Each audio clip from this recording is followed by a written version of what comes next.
Y seguimos en el Catalagua, pasan 27 minutos de las 11 de la noche y si les parece vamos a hablar de educación. Y vamos a hablarlo porque en las últimas semanas venimos contándoles algo preocupante, algo que ya lo habíamos denunciado en los últimos años, pero que ya lo habíamos constatado de alguna manera, pero que ahora ya es la prueba evidente de que está ocurriendo. Esto, por cierto, lo escucharán, esto incluso llegaron en colegios de nuestro país, cómo se adoctrina directamente a los niños y cómo incluso algunos de los niños hablan mal de intereconomía. Entiendo porque sus profesores en clase les hablan mal de intereconomía, etcétera, etcétera, que vamos contra Cataluña, bueno, etcétera. Eso lo escucharán luego, ese famoso vídeo de los petits artistas. Bueno, ¿qué ha ocurrido? Pues que el presidente de la Asociación Nacional de Editores de Libros y de Material de Enseñanza ha comparecido en el Pacto por la Educación en el Congreso y puso el dedo en la llaga en uno de los asuntos más polémicos que afectan a la elaboración de textos. Y es que admitió que el colectivo tiene que lidiar de alguna manera con presiones que reciben de los gobiernos autonómicos a la hora de realizar el contenido de los libros de texto. Ya saben a qué tipo de presiones nos referimos. Estas diferencias a las que hacía referencia el presidente de los editores quedaban reflejadas también en el informe que un sindicato catalán llamado AMES hacía sobre el adoctrinamiento partidista en los libros de texto de esa comunidad autónoma. En las conclusiones del documento se afirmaba que los libros de texto se ensalza en exceso las diferencias entre los catalanes y se manipula y adoctrina directamente, y lo decía un sindicato de enseñanza, en los libros.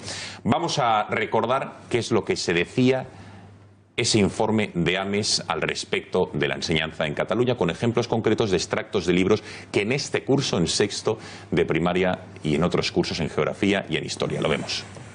Una vez más, el Pacto por la Educación en el Congreso ha puesto el dedo en la llaga en uno de los asuntos más polémicos que afectan a la elaboración de los libros de texto.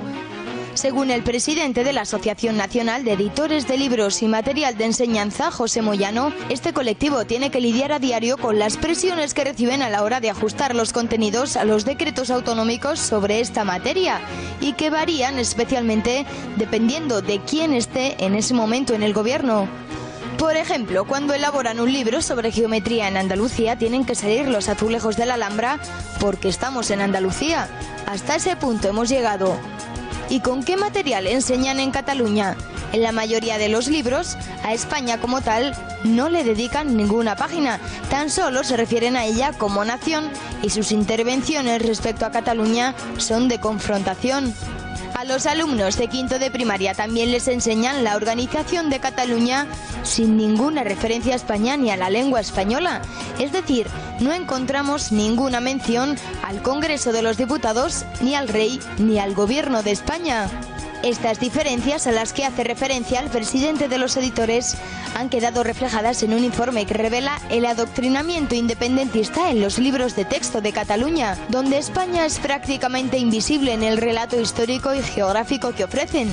De hecho, en la mayoría de los libros de quinto y sexto de primaria se pone como ley principal al Estatuto de Autonomía, se da a entender que Cataluña es otro país de la Unión Europea o se convierte el Reino de Aragón en la inexistente corona catalano-aragonesa.